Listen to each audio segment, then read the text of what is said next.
안녕하세요. 얼른도 킴입니다. 오늘은 테슬라의 실적 분석과 더불어서 앞으로의 방향이 어떻게 될지에 대해서 알아보는 시간을 갖도록 하겠습니다. 자, 먼저 테슬라 주가가 어떻게 움직였는지 한번 보겠습니다. 장 마치고 나서 주가가 움직였던 폭이죠. 이렇게 움직였죠. 자, 근데 가장 중요했던 것은 처음에는 더 주가가 좋게 올라갔습니다. EPS라는 이런 것들이 좋았기 때문에. 그래서 한 405달러까지 갔다가 그 다음에 가장 380불까지 깼죠. 자, 그러다가 막판에 386.301달러, 30달러로서 0.31% 하락하면서 나타났다. 이렇게 보시면 되겠죠. 그래서 엄청나게 내려갔습니다. 한 5% 정도 이제 하락했는데, 그렇다면 어닝스콜에서 어떤 이야기들이 나왔길래 자, 이런 모양이 돼 있는지, 자, 거기에 대해서 한번 살펴보겠습니다. 자, 그렇다면 하나하나씩 좀 따져보겠습니다. 지금 이제 조정된 EPS 있죠. 이거 자체는 0.33달러를 예측했는데 0.41달러로서 좀 높게 나왔다. 그러니까 아무래도 EPS가 좋았다. 이렇게 비트를 했다.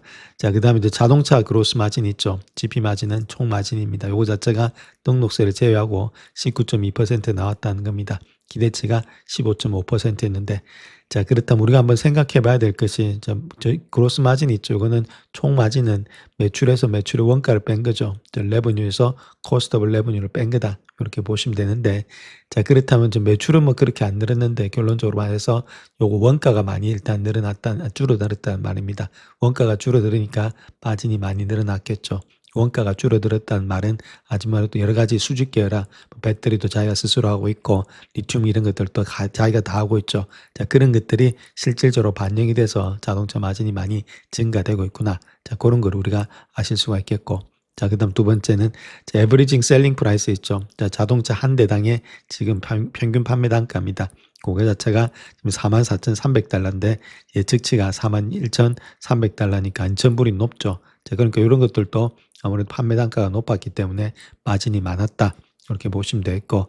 자, 그 다음 또 중요했던 것이 풀스왑 드라이빙의 서브스크립션 있죠. 요거 자체, 자, 그 다음 구독의 건수 이거 자체가 51%나 YY 기준으로서 많이 증가했다는 겁니다. 이것도 좋았고. 그 다음에 이비타, 이런 것들도 지금 이제 이런 것들이 좋으니까 이거 이제 소프트웨어 회사로 가는 거 아니냐. 자, 그렇게 우리가 생각을 해볼 수도 있겠고. 이비타 있죠. 여기는 어닝인데 비포입니다. 비포. 이자고 텍스하고 감가상각 전에 얘기다 이렇게 보시면 되는데, 자, 그거 자체도 3.49빌리언 정도를 예측했는데 3.67이니까 이것도 비트를 했죠. 이런 것들 다 좋았고. 자, 그 다음 또 눈에 띄게 이상했던 것은 프리 캐시플로우 있죠. 요거 자체가 상당히 많이 감소했다는 겁니다. 마이너스 1.86 정도를 마이너스를 예측했는데 도리어 플러스로 1.44가 나왔다. 자, 프리 캐시플로우는 저번에도 말씀을 드렸지만은 요거는 오퍼레이팅 캐시플로우 있죠. 오퍼레이팅 캐시플로우 영업 활동을 통해서 번 돈에서 자, 캐펙스 있죠. 그래서 내가 가지고 있는 자본 지출 그걸 뺀 거다 이렇게 말씀을 드렸습니다. 자, 그런 가운데이기 때문에 이걸 뺀 거기 때문에 내가 가지고 있는 호주머니에 있는 돈인데 이제 그 자체가 많이 늘어났다. 자, 그렇게 기대치보다 훨씬 많이 늘어났다. 이렇게 말씀을 드릴 수 있겠고. 자, 그 다음 또 중요한 것 자체가 자본 지출 자체로 본다면 대폭 감소를 했다는 겁니다. 이게 보시면 자본 지출 자체가 2빌리언이라서 원래는 기대치가 4.2빌리언인데 자, 그 정도로 일단은 감소됐다는 것은 요거 어닝스 콜에 나오기 전까지만 해도 이 정도로 됐다는 상당히 고무적이죠. 자, 그런데 요것들이 나중에 또 어닝스콜에서 또 이상한 말을 하면서 주가가 조금 하락된 거 아니겠는가. 자, 그렇게도 볼 수가 있겠고. 일단 요까지는 크게 문제가 없었다. 이렇게 보시면 됩니다. 그래서 주가가 좀 많이 405불대까지 갔다. 이렇게 보시면 됩니다. 자, 전반적인 수익의 질은 상당히 좋았죠. 자, 그 다음에 그럼에도 불구하고 R&D라든지 지금 이제 판매 관리비, 그 다음에 세율, 자, 이런 것들 예상보다 조금은 하이얼됐다. 이렇게 보시면 되겠고. 자, 그와 더불어서 지금 이제 관련된 규제된 그런 세액 공제 있죠. 이런 것들이 예상보다 조금은 낮게 형성이 됐다. 자, 여기까지만 보면은 주가가 405불까지 갔던 이유가 있었다. 자, 이렇게 먼저 말씀을 드립니다. 자, 오늘 숫자가 좋았던 이유는 여기서 있죠. 우리가 2015년도 3분기하고 2026년도 1분기를 한번 비교해 볼 것 같으면 이때 토탈 딜리버리수 있죠. 즉 말해서 총 인도량 자체가 여기가 49만 7천 대입니다. 근데 여기가 35만 8천 대죠. 자, 그런 가운데 있기 때문에 이런 것만 보면은 아무래도 인도량이 많이 나왔으니까 아무래도 총 마진이라든지 그런 것들이 많이 나왔어야 되는데 자, 그렇지가 못하고 여기가 훨씬 더 마진이 많이 나왔다는 이야기가 되고 있죠. 그래서 여기 보시게 되면 2025년도 요쪽이죠. 아까 말씀드렸던 요쪽하고 지금 이제 2010년도 1분기 때 자, 그걸 비교해 보게 되면은 마진이 있죠. 토탈 지금 이렇게 마진, 그로스 마진 자체가 18%, 여기는 21.1%나 늘어났다. 즉 말해서 이쪽에서 마진이 많이 늘어났다는 말 아까 말씀드렸듯이 경비라든지 이런 것들이 많이 줄어들었다. 자, 다른 것보다는 판매량이 적었음에도 불구하고 이 정도로 늘어났다는 것은 상당히 지금 현재 그런 것들의 수직 계열화가 잘 되고 있다 이렇게 보시면 되겠죠. 자, 그걸 숫자로 잠깐만 볼 것 같으면 요번에 일단 자동차 매출이 있죠. 자, 그거 자체는 YY 기준 한 16% 올라갔으니까 뭐 그렇게 나쁘진 않았는데 에너지가 마이너스 12%니까 안 좋았죠. 자, 반면에 서비스라든지 다른 매출 이런 것들이 42%나 늘어났다는 겁니다. 자, 요런 데 있어서 요거 자체가 상당히 고무적이었다. 그래서 서비스 쪽으로 가고 있는 거 아니겠는가? 자, 그렇게 우리가 볼 수가 있다는 거겠죠. 자, 그렇다면 그런 서비스 매출이 어디서 나왔느냐? 자, 그렇게 했을 때 풀세프 드라이빙이 있죠. 이것이 계속해서 늘어나고 있다는 겁니다. 자, 요번에 2010년도 1분기까지 이게 누적입니다. 누적 1.28 정도 되고 있죠. 128만 명 정도 되고 있다. 이렇게 보시면 되겠고, 누적으로 128만 명 정도 되고 있으니까 지금 모습에서 여기서 $99 정도 되고 있죠. 물론 한꺼번에 낸 사람도 있겠지만은 자, 그렇게 했을 때는 $1억 넘어간다는 겁니다. 자, 그렇다면 충분히 일단 소프트웨어 업체로서 지금 반항이 되면서 서비스 매출이 그만큼 늘어났던 이유가 이런 데 있지 않나 그렇게 볼 수가 있겠죠. 자, 그렇다면 요거까지만 본다면은 지금 자동차 비즈니스에 있어서는 아무래도 다른 것보다는 테일윈드 지금에서 순풍이 불 거다 2010년도에 자, 그렇게 볼 수가 있겠죠. 그래서 여러 가지 다른 것보다도 기대되고 있는 것이 생산량이 기대되고 있는데 사이버캡이라든지 테슬라 SMI 그런 것들 트럭 이런 것들이 올해 양산되지 않겠는가. 요것만 보게 되면은 요쪽까지 숫자로서는 충분히 $405까지 갈 수 있는 그런 장세였다 이렇게 말씀을 드렸습니다. 자, 그렇다면 주가가 지금 405불대까지 갔던 것이 다시금 380불대까지 떨어졌던 이유는 컨퍼런스 콜에서 테슬라 CFO가 이야기했던 내용, 즉 1분기에 프리캐시프로 있죠. 요것이 $14억 이상이었음에도 불구하고 2020년도 회계연도에 자본 지출이 $250억 정도가 될 것으로 예상이 되고 있다. 요 이야기를 하고 있죠. 자, 엄청나게 돈이 많이 들어간다는 겁니다. 자, 그렇게 됐을 때는 2020년도에는 프리캐시프로는 마이너스가 된다. 1분기는 지금 이제 이 정도 플러스가 되고 있지만 결국은 마이너스가 된다. 그 이야기를 하고 있습니다. 자, 그런 가운데이기 때문에 저번에도 2020년도 자본 지출이 $200억 초과할 것이다. 자, 그렇게 경고를 했죠. 그럼 뭐 또 올라오는 일은 아닌데 자, 그럼에도 불구하고 요번에 플러스 됐던 것이 결론적으로 본다면 마이너스로 가구나. 자, 그런 것들에 또 실망 매물이 좀 나왔지 않았나. 그렇게 보여지고 있습니다. 자, 그래서 캐펙스가 얼마만큼 들어갔는지 한번 보시게 되면 2022년도에 7.2, 그다음 8.9, 11.3, 8.5, 25빌리언까지 계속해서 일단은 지금 들어가고 있는데 생각했던 20빌리언보다 더 많이 들어가고 있으니까 이런 것들이 지금 문제가 되고 있다. 그 이야기를 하고 있습니다. 자, 그 다음 또 경고사격이 나오고 있는 것이 일론 머스크는 4분기 이전에 그러니까 올해 가기 전에 자율주행 기능이 고객 차량에 적용될 가능성이 낮다. 그렇게 말하고 있죠. 시간이 계속해서 간다는 이야기입니다. 결론적으로. 그래서 일론 머스크는 EU 전역에서 자율주행 기능에 대한 신속한 규제 승인에 대한 기대치를 낮추고 있다. 규제 승인이 그렇게 레귤레이션이 쉽지가 않다. 그 이야기를 하고 있죠. 그러니까 자기가 생각했던 거하고 지금 이제 완전히 딴판으로 가고 있다.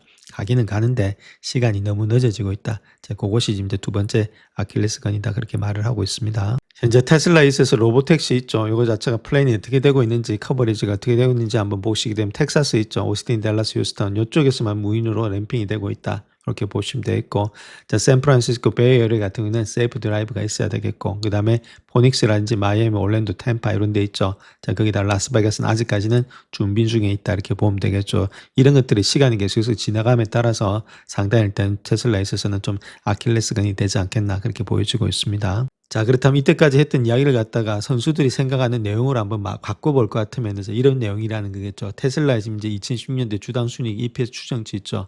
이거는 조금은 늘어난다는 겁니다. $1.9에서 $2 정도로 일단 이익의 추정치는 늘어나겠다 좋다. 자, 근데 P 레이저 있죠. 멀티플 주는 거를 현재 204배에서 하락할 것으로 예상이 되는데 이게 문제라는 거죠. 하락한다. 자, 멀티플이 축소가 된다는 겁니다. 멀티플이 아무래도 확장이 돼야만이 여기다 곱하기 해서 멀티플 확장이 되면 주가가 204불이 아니라 뭐 지금 이제 250불 이렇게 되면 500불까지 가는데 자, 그것이 안 된다. 그 이야기를 하고 있죠. 그래서 일단 멀티플이 축소되는 이유가 뭐냐. 그렇게 했을 때 테슬라 경영진이 무인 자율주행, 풀셀프 드라이빙이라든지 로보택시 출시 기기를 2분기에서 2016년도 말 또는 2027년도로까지 연기하는 것으로 입장을 수정하고 있다. 지금은 이제 안 되겠다는 거겠죠. 시간이 더 걸린다. 더 양치기 손해가 또 되고 있다는 겁니다. 자, 그러니까 멀티플 갖다가 204배에서 뭐 250배, 300배 이렇게 줘야 될 판에 이걸 갖다 못 주니까 뭐 150배 이렇게 줄어들으니까 주가가 달릴 수 없다. 자, 그렇게 이야기를 하고 있죠. 그래서 연기를 한다는 게 결론적으로 말해서 너무 많이 연기를 하고 있는데 아직도 연기가 된다는 것은 숫자로 안 찍힌다는 거겠죠. 자, 그것이 문제가 되고 있다. 그것이 가장 큰 현재 모습에서 테슬라가 안 가는 이유고 하락된 이유였다. 그렇게 보시면 되겠고, 일론 머스크도 이야기했던 내용이 무인자율주행이라든지 로보택시 관련된 매출은 올해 그다지 크지 않지만 내년에는 상당한 큰 비중을 차지할 것으로 생각이 된다. 저렇게 이야기를 하는데 과연 내년에도 그렇게 될까? 이제 그렇게 또 생각을 한다는 거겠죠. 자, 그런 점이 상당히 지금 이제 테슬라의 아킬레스건이 되고 있다. 이렇게 보시면 되겠습니다. 자, 물론 GP 마진이 증가되는 건 좋은 이야기지만은, 자, 그럼에도 불구하고 이렇게 매출이 일단 줄어들고 있죠. 분기마다 계속해서 줄어들고 있다는 것은 그렇게 좋은 모양은 아닙니다. 자, 그 다음에 아직까지도 오토모티브 레버뉴 있죠. 자, 매출 자체의 대부분 자체를 갖다 거기다가 자동차에서 지금 나오고 있죠. 그러니까 이런 것들이 빨리 개선이 돼야 되는데 아직까지는 시간이 많이 걸리니까 사람들의 실망 매물이 나오고 있다. 이렇게 보시면 됩니다. 자, 여기다 넷인컴이 있죠. 자, 넷인컴 자체도 지금 이제 많이 내려오는 가운데 있죠. 2016년도에 지금 이제 477밀리언으로서 상당히 많이 넷인컴 자체도 많이 줄어들고 있다. 자, 이런 것들도 결론 매출과 이익이 많이 늘어나야 되는데 줄어들고 있다는 것들. 그 사람들이 지금 이제 물론 지금 이제 스토리로 가는 주식인데, 자, 그럼에도 불구하고 자, 이런 것들이 많아져야만이 주가가 탄력을 받고 올라가는데 무리가 없는데, 자, 그렇지 못하다 보니까 올라갈 때마다 공매도라든지 아니면 이제 세력들에 의해서 계속해서 좀 주가가 하락으로 떨어지는 그런 모양이 되고 있다. 이렇게 보시면 되겠습니다. 자, 그 다음 또 일론 머스크가 또 이야기하는 옵티머스 있죠. 이것도 내년 초부터 테슬라 외에서도 유용하게 사용될 수 있을 것이라고 말하고 있다. 이렇게 말하고 있고, 테슬라는 생산량 늘리고 있고 기가팩토리의 두 번째 옵티머스 공장을 건설 중에 있다. 올해 중반중에 V3의 디자인을 공개할 계획에 있다. 이것도 역시나 계속해서 일단 지금 이제 시간이 늘려지고 있다. 이런 것들도 상당히 안 좋은 모양이 있다. 이렇게 말씀드리겠습니다. 자, 그렇다면 적정 주가 한번 구해봤는데 2010년도가 2.02 정도 되고 있습니다. 지금 EPS가 그 다음에 2.75, 그 다음에 2018년도 되면 4.06까지 되고 있죠. 자, 그렇게 했을 때 밸류에이션 한번 볼 것 같으면은 밸류에이션 자체가 5년 평균입니다. 5년 평균이 101.50배수 정도 되고 있죠. 자, 그렇다면 요걸 곱해주면 되겠죠. 그래서 101.50 정도 되고 있다. 그래서 101.50에다가 우리가 요걸 곱해주면 됩니다. 이것이 4.06이죠. 4.06에다가 101.05 정도 되고 있으니까 이렇게 곱해주게 되면 적어도 412불대가 나타나고 있다. 자, 근데 중요한 거는 여기서 우리가 봐야 될 것은 물론 412불이 나타나고 있는데 이것이 2028년도 걸 땡겨왔다는 거겠죠. 자, 그만큼 일단 이제 고평가가 돼 있다는 이야기입니다. 그래서 지금 400불대 위로 가려면은 적어도 2028년도 거를 땡겨와야 되기 때문에 주가가 400불 위로 올라가기가 그렇게 쉽지가 않다. 이렇게 보시면 되겠죠. 아직까지는 갈 길이 멀다. 자, 이런 것들이 멀티플이 더 많이 주면서 올라가야 되는데, 다른 것보다는 일론 머스크가 계속해서 지금 딜레이 하고 있으니까 주가 자체가 올라가는 데 있어서 상당히 무리를 가하고 있다. 이렇게 말씀드립니다. 자, 물론 테슬라를 봤을 때 우리가 장기적으로 들고 간다 했을 때는 큰 문제는 없습니다. 즉 말해서 2027년도가 2.75, 그 다음 아까 말씀드렸듯이 4.6이죠. EPS가. 그 다음에 2029년도 되면 8.03으로 많이 뛰고 있으니까 이때까지 본다면 아무래도 주가 여기서 뭐 70배만 준다라도 600불 가까이 되니까 충분히 일단은 장기적으로 봤을 땐 더 올라갈 만한데 아무래도 시간이 좀 많이 걸리지 않겠는가 이렇게 자꾸만 딜레이가 되면은 자, 그것이 현재로서는 문제다. 이렇게 말씀을 드립니다. 자, 그런데 테슬라하고 우리가 한번 비교해 볼 것 같으면은 지금 단기적으로 봤을 때입니다. 이건 단기적인 차트니까. 자, 아무래도 테슬라하고 지금 이건 S&P 500 지수다 이렇게 보시면 되겠죠. S&P 500 지수는 200일선을 돌파하면서 벌써 올라가고 있죠. 근데 200일선을 맞고 내려와 있는 상태에 있습니다. 그러니까 힘이 약하다는 거겠죠. 상당히 S&P 500이 훨씬 더 힘이 좋다. 자, 그렇게 보시면 되겠고, 그래서 주가 자체가 좀 힘이 없다는 말은 매출과 영업이익 아까도 보셨듯이 좀 하락 추세에 있죠. 자, 그런 것들이 있어서 반영이 되고 있다는 겁니다. 그래서 주가가 바로 튀면서 400불대를 돌파하면서 올라가기가 그렇게 쉽지가 않은 그런 상태에 있다. 단기적으로 봤을 때 그렇게 먼저 말씀드립니다. 그래서 단기적으로 봤을 때는 지금 380불대가 1차 지지 라인대가 되지 않겠는가. 저 고라인대를 깬다면 조금 더 하락 추세는 될 것으로 보여주고 있다. 이렇게 말씀드릴 수 있겠고. 자, 그렇게 했을 때 이런 자체가 스토캐스틱 좀 내려오는 모양이 되고 있죠. 그래서 주가 자체가 만약 급락을 해서 내려간다 이렇게 보기보다는 380불대가 지지가 돼 주느냐. 그것이 문제고 그게 깨진다면 좀 주가는 조금 더 하락세가 될 것으로 보여지고 있다. 이렇게 말씀을 드립니다. 영상을 끝까지 시청해 주셔서 감사합니다. 영상이 도움이 되셨다면 구독과 좋아요 부탁드립니다. 감사합니다.